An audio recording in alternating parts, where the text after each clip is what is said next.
तर मित्रांनो गावठी आपण झाडपाल्याच्या याच्याने मासेमारी करतोय, बघू शकते बघा.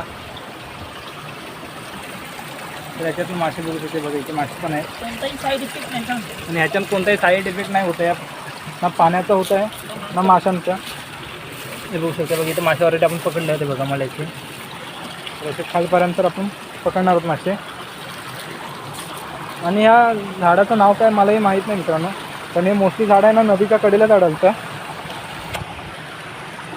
आणि आजूबाजूला पण बघू शकता, डोंगर वगैरे पण बघू शकता मित्रांनो तिथे बघा. आणि इकडूनच्या अगोदर पण व्हिडिओ टाकले मी खेकड्यांना, आपण गरीचे खेकडे कसे पकडले जातात आपल्याकडे, ते पण व्हिडिओ टाकले, ते नक्की बघा मित्रांनो. खाली आहे ना कडे वगैरे पण खूप आहे. आणि इकडे आम्ही पोहण्यासाठी वगैरे पण येतो मित्रांनो. आणि संध्याकाळ व्हायला आले तर आपण हे फटाफट मासे पकडून घेतो बघा. आता सर्व खाली येत आहेत मासे बघा, ते झाडे ते बघा जसे जाडे मासे आहेत. वळगणीचे मासे जसे येतात ना तसे मल्याचे मासे बघू शकते बघा. हे बघा जाडे हे बघू शकते बघा. हे मरत नाही मासे, जिवंतच असतात. फक्त ते तुम्हाला असे वाटतील की ते मेल्यासारखे हे करतात, सॉंग करतात, पण एकही मासा मरत नाही ह्या औषधाने ह्याच्या झाडाच्या.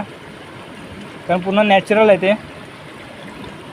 जे आधीची पूर्वीची लोकं पण ह्याच्या उपयोगाने मासे पकडायचे मास घालून, तसे आपण हे केले बघू शकते बघा. झाडाचं नाव नाही मला माहीत, तर ह्याचा आपण मास टाकलेला आहे. आणि ते मासे पण बघू शकता कॉर्नरला आहे बघा.